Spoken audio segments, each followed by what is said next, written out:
Madame, Monsieur, bonsoir et bienvenue dans le 20h de TFM. Dans l'actualité de ce mercredi, 2 prisonniers sont décédés la nuit dernière à la maison d'arrêt de Rebeuss. Des morts survenus à la suite d'un mouvement de panique à la chambre 11. Un ventilateur défectueux serait à l'origine du drame. Plus de détails dans un instant. Le doyen des juges à la croisée des chemins de l'affaire Petro-Tim Aliou Sall. En plus de la plainte du Congrès de la Renaissance démocratique, le juge Samba Sall a la lourde tâche d'élucider le présumé scandale. Une instruction qui risque l'engrenage tenant compte de l'enchevêtrement du dossier. On vous explique tout dans un instant. Un autre scandale se dessine selon Ousmane Sonko. Le leader de PASTEF affirme que le pouvoir va signer un protocole avec une entreprise turque pour l'exploitation du fer de Falémé. Cette entreprise sera exonérée de tout impôt sur une période de 10 ans.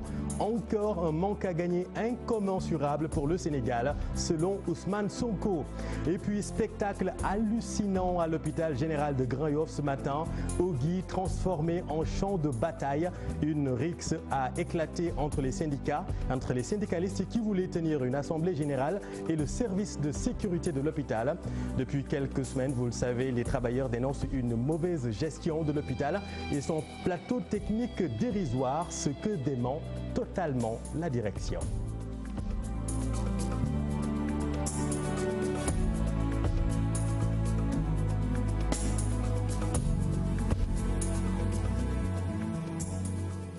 C'est une affaire qui risque de faire beaucoup de bruit dans les jours à venir. La mort de 2 détenus à Rebeuss dans des circonstances que l'on imagine épouvantables. L'administration pénitentiaire affirme que ces décès pourraient être causés soit par électrocution ou bousculade. C'est un récit de Aminata Mbaresso. 2 morts à la maison d'arrêt de Rebeuss. Le drame a eu lieu dans la nuit du mardi aux environs de 23 h. 2 détenus de la chambre 11 ont perdu la vie suite à une bousculade selon l'administration pénitentiaire. Une bousculade pour fuir des étincelles qui proviendraient d'un ventilateur de la chambre 11. Lit-on toujours dans le communiqué. Grosse interrogation, comment une bousculade dans une seule chambre peut-elle occasionner mort d'homme? Combien de détenus occupaient la chambre 11? Ce drame remet sur la table la problématique des conditions de détention à la maison d'arrêt de Rebeuss. Déjà quelques jours auparavant, l'activiste Guy-Marie Sagna avait attiré l'attention des autorités sur les conditions inhumaines de détention à Rebeuss. Rebeuss, une prison qui date de 1929, à l'époque des colons, on l'appelait 100 mètres carrés. Du colonialisme à l'indépendance, la prison accueille toujours des détenus, des victimes de plus. L'on a encore en mémoire la mutinerie de septembre 2016. Des prisonniers s'étaient révoltés pour dénoncer leurs difficiles conditions de détention, surpopulation, lenteur des procédures judiciaires. Ils avaient auparavant observé une grève de la faim. Bilan, 1 détenu tué, Ibrahim Mbou, et 40 autres blessés. À la suite de cette mutinerie, des organisations de défense des droits de l'homme avaient demandé aux autorités de fermer la prison de Rebeuss, une délocalisation qui tarde à se faire. Depuis 2015, la construction d'une nouvelle prison à Sébikotane est annoncée, mais après la pose de la première pierre, les travaux semblent ne pas avancer depuis lors. Ouais, vous l'avez dit Fatima, cette affaire remet au goût du jour l'éternelle question de la surpopulation carcérale ainsi que les conditions de vie souvent décriées par les anciens pensionnaires de la maison d'arrêt de Rebeuss. Ce drame est-il celui de trop? Élément de réponse avec Mohamed Samb et Modou Diop. Le drame serait causé par des étincelles produites par un ventilateur de la chambre 11 de la maison d'arrêt et de correction de Rebeuss. Volonté divine ou négligence, le trépas des 2 détenus décryptés par ces droits de l'homiste. Nous sommes désolés de voir cette situation se produire, mais bon, c'est la volonté divine. Mais tout compte fait, nous saluons un peu l'attitude du directeur de l'administration pénitentiaire qui a pris les devants pour sortir un communiqué. Non seulement pour annoncer le décès, mais pour nous décrire également les circonstances du décès. C'est que Rebeuss ne peut plus contenir le nombre qu'il a. On nous dit qu'il y a 2700 personnes pour une surface qui était prévue pour 800 personnes. 800, vous multipliez donc presque par 4. Ça, c'est intenable, c'est inacceptable. Mais pour le président du comité sénégalais des droits de l'homme, cet incident n'a rien à voir avec les conditions de détention à la prison de Rebeuss. Je pense également qu'il faut qu'on sache que c'est en fait un incident qui peut arriver même en dehors de la prison. Donc je pense que ça n'a rien à voir aujourd'hui avec les conditions de détention donc, des détenus.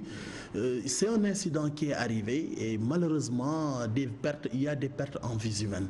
Construire d'autres prisons et diligenter la politique de détention au Sénégal, ce sont là des solutions pour éviter les dérives en milieu carcéral. Mais il faut d'abord construire de nouvelles prisons adaptées au contexte mondial. Nous avons signé des conventions contre la torture, mais ça c'est une forme de torture. C'est une forme de torture que de mettre 200 personnes dans une chambre avec 2 toilettes. Comment on peut imaginer ça pour une personne humaine? On ne peut pas mettre des animaux. Je pense qu'à partir de ce moment, il va falloir prendre des mesures, non seulement pour corriger un certain nombre de situations, mais également prendre des mesures préventives pour que plus jamais cela ne se reproduise. Les faits se sont passés dans la nuit du mardi 27 août 2019 aux environs de 23 h. Selon le communiqué publié par la direction de l'administration pénitentiaire, une autopsie est sur le point d'être effectuée pour élucider les causes des décès. Merci Mohamed. Tosyali, c'est l'entreprise turque qui aurait mis la main sur le fer de Falémé. Ousmane Sonko affirme que la signature du décret est imminente. Le pire, l'entreprise turque sera exonérée de tout impôt sur une période de 10 ans, ce qui constitue une violation manifeste de la législation en vigueur. Nous y reviendrons dans un instant avec Fatima Touré. L'épais dossier de l'affaire Petro-Tim atterrit à la table du doyen des juges. La DIC aurait transmis le dossier au procureur depuis le 9 août dernier. Le parquet ne vise pas Alioussal, mais plutôt un kidam, personne non identifiée, une instruction qui risque l'engrenage, tenant compte de l'enchevêtrement du dossier. C'est un récit de Ibou Diouf. Avec un documentaire de la chaîne britannique BBC, l'affaire Petro-Tim avait pris une autre ampleur. La journaliste Mayen Jones évoquait dans ces minutes un scandale dans l'octroi des licences pétrolières dans lequel Alioussal, frère du président de la République, est cité. Une affaire qui avait soulevé beaucoup de bruit avec à la clé des slogans parfois hostiles et un désir de voir la lumière faite sur les contrats gaziers et pétroliers. Dans la même logique, le procureur de la République ouvre une enquête et demande à tous ceux qui détiennent des informations de se rapprocher de la DIC. Un appel à témoins lancé par le procureur pour donner une suite judiciaire au reportage de la BBC. Depuis cette date, plusieurs responsables politiques et de la société civile ont défilé devant les enquêteurs. 26 personnes au total entendues par la DIC. Parmi ces autorités, l'on peut citer Pierre Goudiaby Atepa, Mamadou Lamine Diallo, Thierno Alassane Sall, Abdoul Mbaye, Amidou Kassé, Birahim Seck, Alioune Sall, Abdoulaye Timbo, Babacar Faye Ngaraf, entre autres. Après des semaines d'enquête, le dossier est bouclé et la DIC a posé un jalon dans le dossier et a transmis son rapport au procureur de la République qui, à son tour, peut ouvrir une information judiciaire pour enfin confier le dossier à un juge d'instruction. Les membres du Congrès de la Renaissance démocratique ont écrit au doyen des juges et menacent même de saisir la chambre d'accusation dans les jours à venir. Le CRD veut que le juge accélère la cadence pour réagir suite à leur plainte avec constitution de partie civile. Une avancée donc notée dans l'affaire Petro-Tim, peut-être une ouverture d'informations judiciaires dans les jours à venir que va gérer le doyen des juges. Selon une certaine presse, les témoins auditionnés par la DIC n'ont pas réussi à apporter la moindre preuve qu'Alioussal serait impliqué dans cette affaire révélée par la BBC. Face à l'absence de preuves, le parquet n'a pas assez d'indices graves et concordantes pour poursuivre l'ancien DG de la Caisse de dépôt et de consignation. Le procureur vise désormais X. Et précisément, 26 personnes ont été entendues par la DIC suite à l'appel à témoins lancé par le procureur de la République. En revanche, l'enquête de la Brigade des Affaires Générales laisse sur sa fin Babacar Mbaye Ngaraf, premier lanceur d'alerte du présumé scandale et première personne à ouvrir le bal des auditions à la DIC. Mame Biram Diouf et Lamine Mondjang. L'enquête préliminaire bouclée, Babacar Mbaye Ngaraf, le premier à être auditionné le 17 juin dernier, reste sur sa faim. Nous ne sommes pas informés qu'ils ont été auditionnés. Je peux citer parmi ces témoins l'ancien président de la République, Maître Abdoulaye Wade, son fils, M. Karim Wade, ministre d'État, en charge du secteur à l'époque, Madame Nafi Ngom Keïta, qui a dirigé l'IGE, au moment de l'enquête commanditée par le président Macky Sall et qui était également président de l'OFNAC et qui avait commencé une enquête suite à la plainte déposée par l'Alliance Sauver le Sénégal. On peut citer également le cas de Baba Aïdara, Ali Ngouille Ndiaye, même Franck Timis. Et je pense franchement que ne pas auditionner ces témoins-là enlève déjà toute crédibilité à la procédure. Aujourd'hui que l'enquête est bouclée, on parle de problème de crédibilité. Mais qu'est-ce que les gens veulent? Abdoumbaou de renchérir pour demander à ce que le ton de la justice soit compris dans la diligence de tout dossier. Aujourd'hui, moi, je ne suis pas en mesure de dire que telle ou telle autre personne a été déchargée. Mais les informations que nous avons reçues est qu'une information judiciaire va être ouverte contre X. Si c'est ça, quand même, la suite judiciaire, mais tenons-en à cela parce que la justice, quand même, est rendue au nom du peuple sénégalais. L'affaire Petrotim, dans laquelle l'ancien directeur général de la Caisse des dépôts et consignations et actuel maire de Guédiawaye est cité, doit être élucidé. Le procureur interpellé. Mais je ne pense très franchement pas que le procureur de la République puisse prendre la responsabilité de classer ce dossier sans suite, considérant les conséquences que cela peut entraîner. D'autres éléments d'enquête dans la phase de l'instruction à ouvrir, pense Babacar Mbaye Garaf, permettront une bonne fois pour toutes de situer les responsabilités dans ce dossier. Et puis retenu à propos de la plainte de l'opposition, la consignation nécessaire pour la procédure n'est pas encore fixée par le doyen des juges. Le CRD menace de saisir ce week-end le président de la chambre d'accusation qui, en vertu des dispositions de l'article 211 alinéa 1 du code pénal, a pour mission d'assurer le bon fonctionnement des cabinets d'instruction du ressort de la cour d'appel. Et puis les acteurs et experts de l'environnement marin se sont réunis lors d'un atelier du groupe de recherche et d'études environnementales pour évoquer la découverte du gaz et du pétrole et de l'impact négatif qu'elle pourrait avoir sur la faune et la flore. La sensibilisation sera de mise pour éviter une complication dans le secteur de la pêche qui emploie quand même quelques 600 000 personnes. Maguette Soiré Diallo et Tierno Laurent Mendy. La découverte du pétrole et du gaz, une aubaine pour l'économie sénégalaise. Mais une menace plane sur la faune et la flore maritime. L'exploitation du pétrole et du gaz pourrait avoir un impact négatif sur les ressources halieutiques. Notamment les installations, le transport et tout cela. Ça peut affecter en fait le schéma migratoire des espèces, mais aussi ça peut entraîner le déplacement des zones de pêche.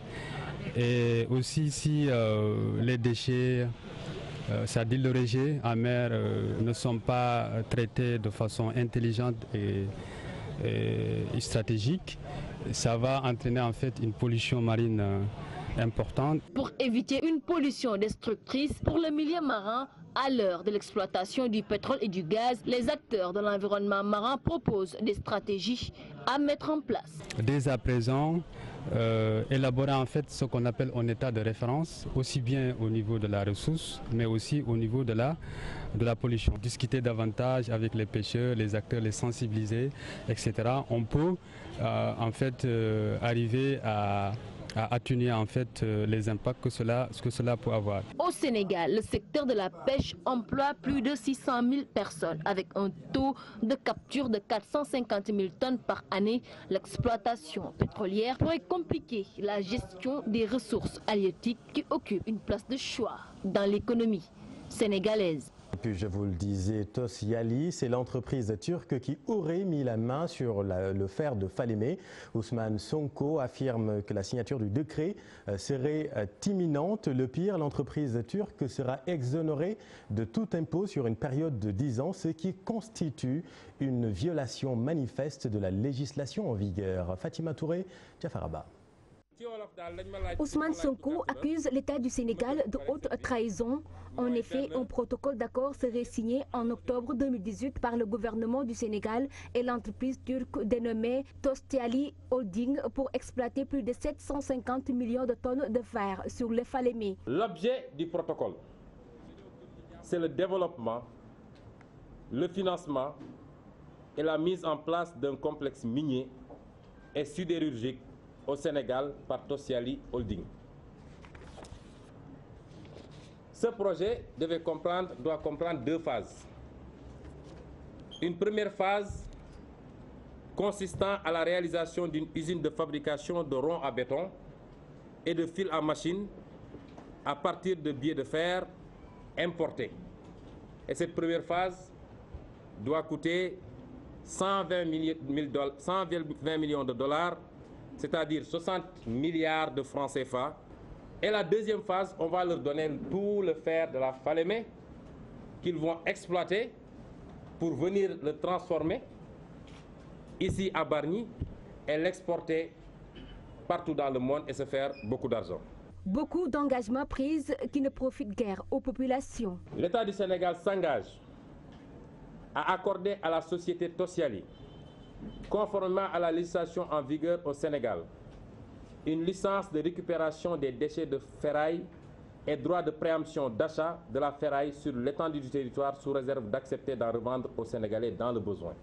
L'État du Sénégal s'engage à prendre en charge par la trésorerie du Sénégal la garantie accordée aux institutions financières pour le prêt d'investissement. C'est une forfaiture à nul autre pareil.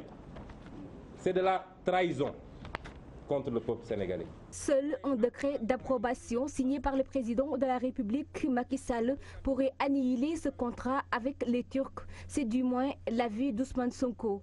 Le MOU va donner lieu à un contrat, une convention. Et cette convention va être approuvée par le président qui va prendre un décret. Pour le cas de Petro-Tim, les gens sont réveillés trop tard, le décret était déjà signé. Nous vous avons dit, on va mener le combat. On avait mis dans notre programme que si on est élu, on va renégocier, tout en sachant que ça va être un combat extrêmement difficile, mais nous étions et nous sommes toujours prêts à mener ce combat. Mais ici, la convention et le décret ne sont pas encore intervenus. Et c'est pourquoi c'est important que le peuple sénégalais comprenne que si on mène la bataille dès maintenant, si on sort massivement, on peut faire reculer Macky Sall. La responsabilité de tous les Sénégalais est engagée aujourd'hui pour dire non à l'expropriation des ressources naturelles du Sénégal. Selon Ousmane Sonko, la gestion des ressources doit intéresser toute la population. L'avenir est en jeu. Merci Fatima. Les relations sont électriques à l'hôpital général de Grand Yoff entre la direction et le syndicat des travailleurs. L'Assemblée générale des syndicalistes a tourné au vinaigre ce matin. Une bagarre a éclaté entre les grévistes et les agents de sécurité. Les syndicalistes, vous le savez, dénoncent depuis des semaines la mauvaise gestion supposée de l'hôpital. Kouba Amatlo, Gervais Yao.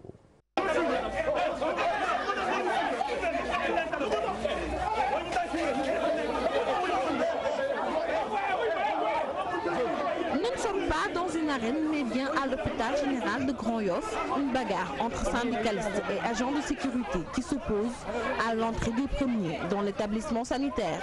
Mais c'est des lâches. Pourquoi ce sont des lâches? Ils ont voulu nous empêcher, nous, d'entrer dans l'hôpital et les journalistes. Quand on est resté à la porte, comme s'ils sont des gros bras, ils pouvaient utiliser leurs gros bras, mais ils ont sorti des couteaux. Moi, je n'ai jamais vu ces genres de couteaux-là. Je ne le voyais que c'est les agresseurs. Et j'ai dit que c'est une situation extrêmement grave et dangereuse.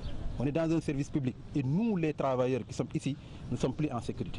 Un plateau médical défaillant, des employés en situation irrégulière, autant de difficultés qui compliquent la prise en charge des malades de la vie du représentant des travailleurs. Nous avons constaté que depuis belle lurette, ils nous avaient déclaré 716 agents. Moi, en tant qu'administrateur, lors des deux réunions, première réunion, vous allez dans une structure sanitaire. Vous avez l'impression qu'on n'a absolument rien fait dans nos services de santé. Et pourtant, si je vous donne l'idée de l'évolution du budget du ministère de la Santé, en 2012, c'était 120 milliards. Aujourd'hui, on est à 200 milliards. Venu apporter son soutien, le secrétaire général de la CNTS exige la revalorisation des travailleurs. L'organisation d'assemblée générale pour des travailleurs, quoi de plus élémentaire? Et c'est la deuxième fois que les autorités de l'hôpital interdisent aux travailleurs de se réunir. C'est un dossier en tout cas que nous allons porter. Nous allons poursuivre le combat ailleurs, mais également nous allons prendre notre bâton de pèlerin pour voir les autorités, pour que le droit syndical de réunion soit exercé correctement. Plusieurs actions syndicales sont annoncées dans les prochains jours. Les travailleurs de Lugui ne comptent pas reculer jusqu'à satisfaction de leurs revendications. Et puis la lutte du collectif des travailleurs de PCCI continue toujours. 14 mois d'arriérés et des agents licenciés. Ils ont fait face à la presse pour dénoncer leur situation avec l'appui du mouvement Frappe France Dégage. Djaria Toufal et Gervais Yao. 14 mois d'arriérés de salaire et licenciement abusif, une situation que déplorent les travailleurs de PCCI. Après leur manifestation d'il y a quelques mois pour les mêmes revendications, ils ne voient toujours pas le bout du tunnel. Nous avons fait l'objet d'un licenciement suite à cette procédure et que ce licenciement s'est matérialisé depuis le 12 juillet et il n'y a pas eu droit. Moi j'ai travaillé 16 ans pour PCCI. Je suis un auditeur qui a travaillé pour la certification de cette norme dont Sonatel est si fier que l'on appelle COPC. Et j'ai été licencié sans aucun droit, avec 19 de mes collègues. Ce face-à-face avec la presse, occasion également pour les écoles franco-sénégalaises de Fan et Dial Diop de fustiger la décision de leur mise à pied pour avoir observé une grève. Mais ces deux écoles, situées à Fan et à Dial Diop, qui sont des écoles élémentaires, où étudient effectivement principalement des enfants de riches Sénégalais. C'est de vaillants enseignants, ces 27 collègues. Ils n'ont eu aucun tort que de réclamer leurs droits. Nous allons déposer un préavis de grève. Entre autres problèmes, nous allons exiger, pour ce problème-là, l'arrêt systématique de cette forfaiture qui consiste à semer la zizanie dans notre pays et à vraiment mettre les enseignants du Sénégal dans la précarité. Ces 27 enseignants ne bougeront pas. Pour la satisfaction de leurs revendications, ils bénéficient dans ce cas du soutien du mouvement Frappe France Dégage. Vous avez à gauche les travailleurs de PCCI, vous avez à droite les travailleurs des écoles franco-sénégalaises pour dire qu'il faut que nous soyons unis. Il faut que nous soyons solidaires, il faut que nous soyons ensemble pour faire face à l'oppression, pour faire face à l'exploitation, pour faire face à cette politique anti-travailleur. Un rassemblement est prévu ce vendredi dans le cadre de leur plan d'action. Merci Djarietou. Hausse exponentielle du kilogramme d'oignons à Thiès. Le kilo serait vendu à 700 francs, un prix qui pique aux yeux des clients. Les commerçants de Thiès sont pour l'ouverture du marché à l'oignon importé. Ils ont tenu un sit-in au marché central de Thiès. Charente Diop, c'est la tire. En sit-in, les producteurs d'oignons et commerçants du marché central de Thiès ont d'abord exprimé leur stupeur face à la sortie de certains producteurs d'oignons de Potou demandant la poursuite du gel de l'importation d'oignons. Potou, il n'est pas le Sénégal seul. Le président national qui trahit les commerçants, consommateurs et producteurs. C'est normal. Le directeur ARM qui lève les importations, il n'y a pas d'oignons. Ce commerçant a insisté sur l'urgence de lever l'importation d'oignons pour que le marché soit bien approvisionné parce que la rupture est manifeste.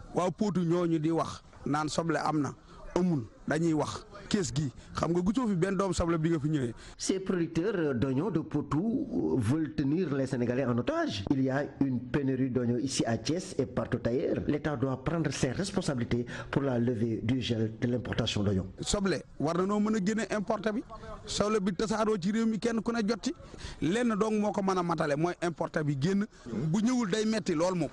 pénurie d'oignons à Thiès a un impact sur le panier de la ménagère.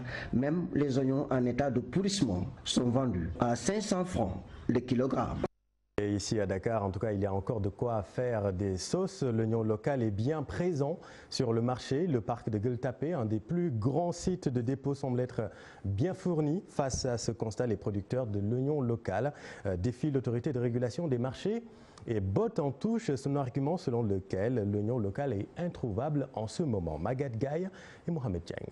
Dans cet espace, 6 au marché Gueule-Tapée, de l'oignon en quantité. Des camions continuent de faire la navette entre le site et l'intérieur du pays. Les producteurs trouvés sur place bottent en touche l'idée selon laquelle l'oignon local se raréfie sur le marché. Comme vous le voyez de vos yeux, il y a suffisamment d'oignons sur le marché. Vous l'avez vu, je suis allé dans les champs d'oignons et j'ai vu au-delà même du stock qui est dans le marché, il y a des champs qui sont là, qui attendent d'être, n'est-ce pas, d'être déterrés. Au moment où je parle, je peux dire qu'il y a au minimum 20 000 à 25 000 tonnes de stock d'oignons. Les revendeurs semblent faire le même constat. Le produit est bien sur le marché, sauf que son coût a flambé.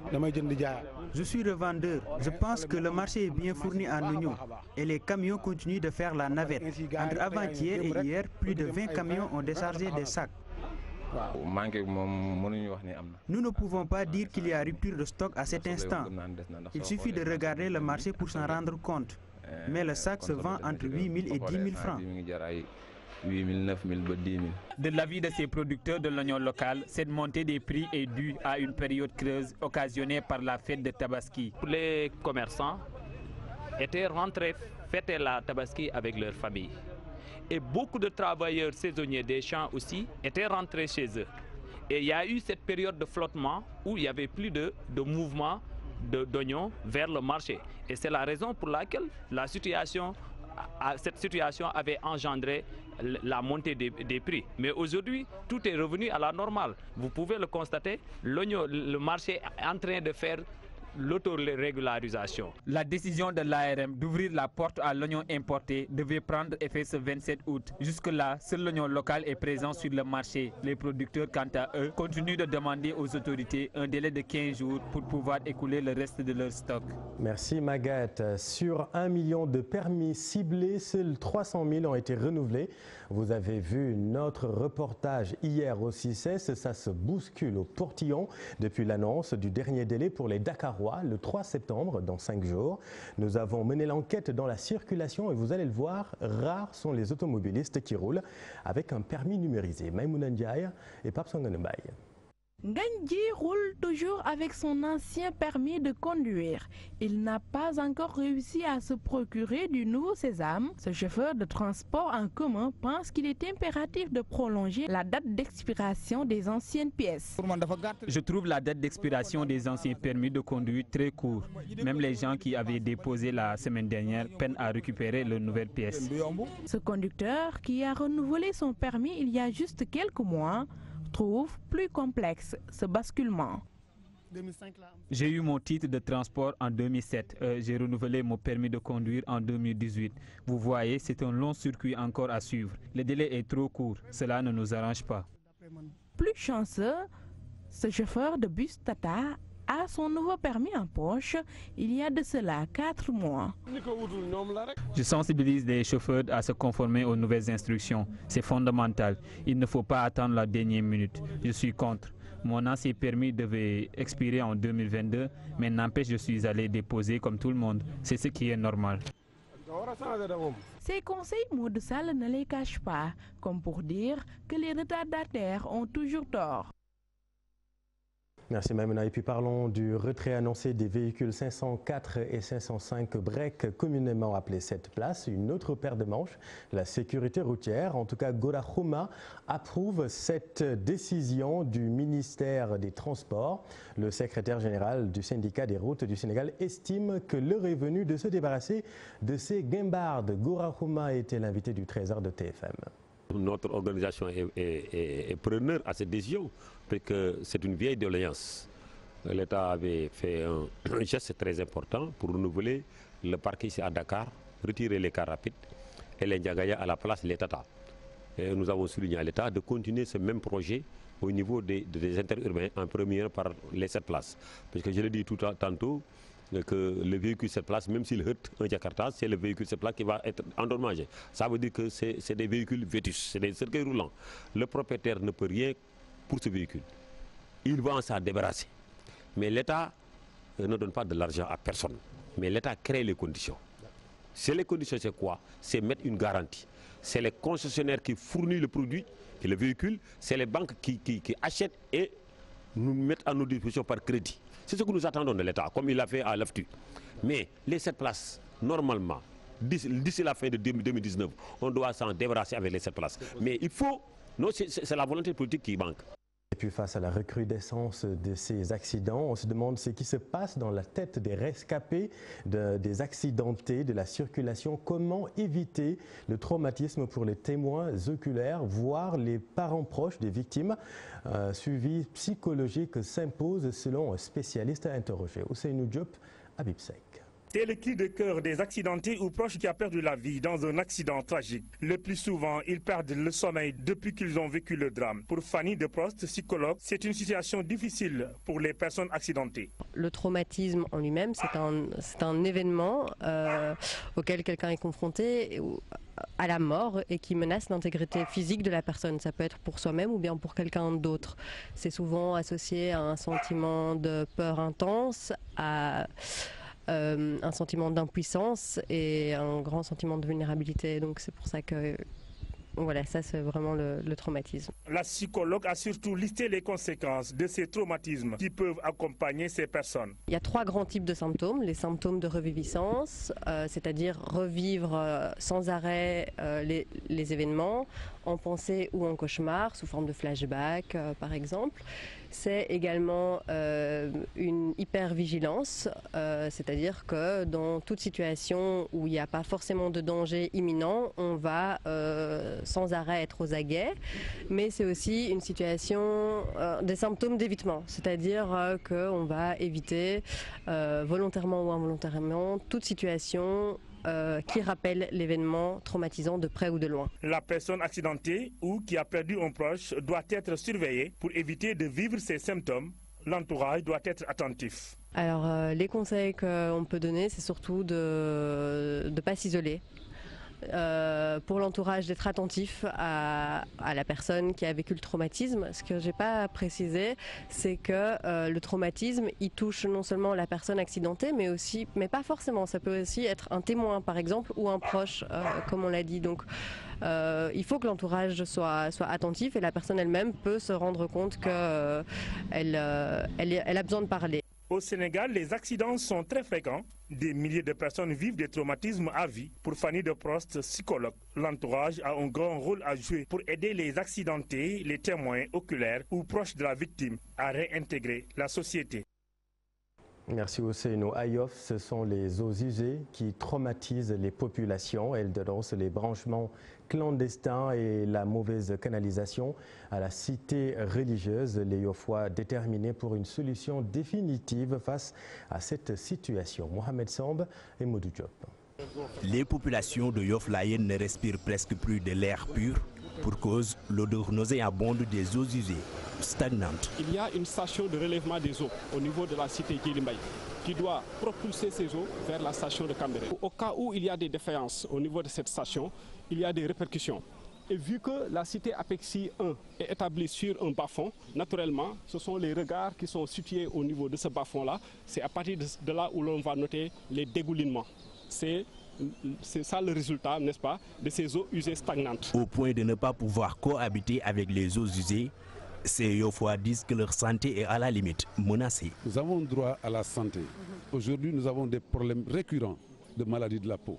Vous allez à Philippe Senghor, vous allez à l'hôpital de Cambérène, c'est les mêmes problèmes. J'ai des enfants asthmatiques, comme beaucoup de gens ici.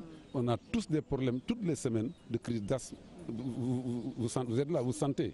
Moi, je ne supporte pas, j'ai des problèmes d'allergie. Vous allez à la plage, vous allez voir ce qu'il y a là-bas, mais vous allez avoir honte. Les dégâts des eaux à Yoff doivent être solutionnés une bonne fois pour toutes. C'est le cri du cœur de sa population. L'appel que nous lançons, il est très simple.